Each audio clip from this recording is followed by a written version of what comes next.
What's up, everybody? Welcome to another making of, and this is the making of the weight drop video. So let's get right into it. I did 2 shots for this video. This is the first shot, and this is the second shot. Go. I put those together with a lot of editing, and that's how we got the whole complete video into a loop. So I started working on the second shot first. I took the clip and I reversed it to make it play backwards. That way, the weight looks like it's dropping on my brother's foot. I also sped it up in different sections so the weight was dropping faster and it looked like a free-falling object. The next thing I needed to do was to remove that strap from the weight in the video. And this is something I never done before, but I knew it was possible using Photoshop. But since I didn't know how to edit the video in Photoshop, I did what I always do. I went to the ever-given, almighty YouTube and uploaded some knowledge into my brain. So all I had to do was to change the workspace mode in Photoshop to motion, and that way I could edit video. So the tricky thing with doing this is that every frame needs to match the previous frame. If not, it's gonna look odd. And it's kind of hard to do that when the objects within the frame are moving. And if you don't do it right, it's gonna look weird, kind of like when they removed Henry Cavill's mustache in Superman. Like a wind, like a river. It comes and goes. So after several hours of erasing and going frame by frame, I was finally done, and this was the final product. Here you can see the before and after image. And here I've slowed it down, and if you look about where the strap was on the weight, you can kind of see the image shift a little bit. I know it was gonna move very fast in the video, so you weren't gonna notice. So after I was done editing the second clip, the 2 clips fit together seamlessly. 2 different shots, but since I hit the cut in the motion when the camera was moving up and down, you don't notice. When I slow it down here, you can kind of tell that it's 2 different shots right when it gets to this frame. Then I took part of the first shot and I placed it at the end of the second shot, so we have a complete loop. I hit the cut with the motion as well, but when I slow it down here, you can actually see a little more. Then I took clip 1 and clip 2 and I exported it into After Effects.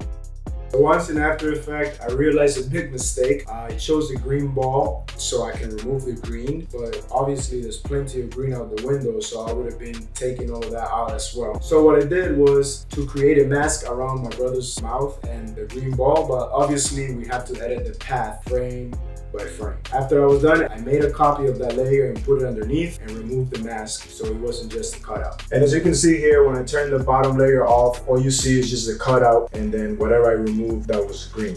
To continue working, I imported a PNG cutout of the kettlebell weight. I placed it underneath the top layer and the bottom layer. And then I started to resize it so you can see it perfectly through the hole where the green was. Then I made a mask around the weight layer. I knew at one point I was gonna have to show the handle of the kettlebell, so I intended to do that while it was falling, have it morph into the kettlebell, but then I realized that as the ball is coming out of the mouth, it hits the top of the frame, and I figured that was a good point to bring the handles out without looking intrusive and having to do a lot of extra work. So once the handles were out, I completely removed the top layer, and then all that was visible was the PNG cutout of the kettlebell.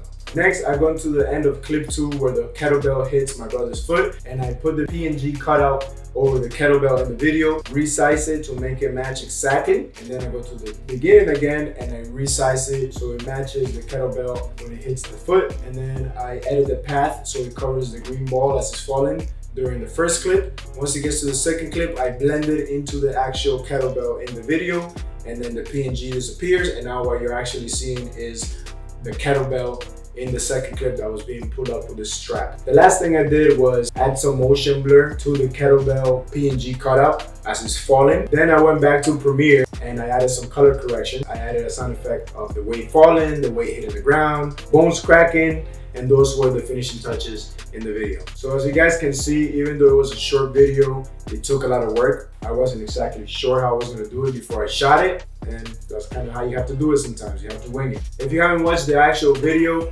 go like it, comment it, share it, all that good stuff, and thank you for watching. Peace. See you next time.